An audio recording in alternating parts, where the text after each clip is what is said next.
আজ আমরা যাচ্ছি পূর্ব বর্ধমানের কালনার মহিষমর্দিনী পুজো দেখতে।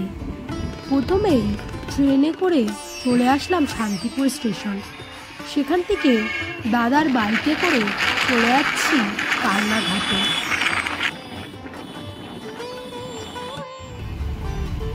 এবার আমরা এখান থেকে লঞ্চ ধরে নিলাম।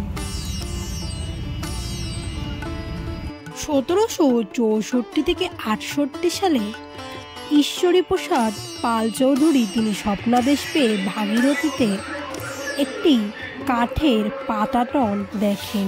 সেই পাটাতনেই মহিষমর্দিনীর প্রতিমা গড়ে তিনি পুজো করতে শুরু করেন।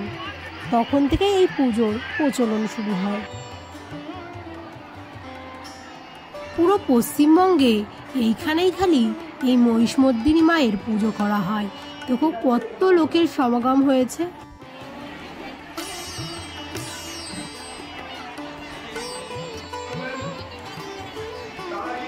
অনেক দিন ধরে এইখানে মেলা এবং উৎসব চলে। পাশেই মহিষমর্দিনী ঘাট। আজ আবার মায়ের বিসর্জন ছিল। অনেক লোকের সমাগম ঘটেছে এই বিসর্জনে।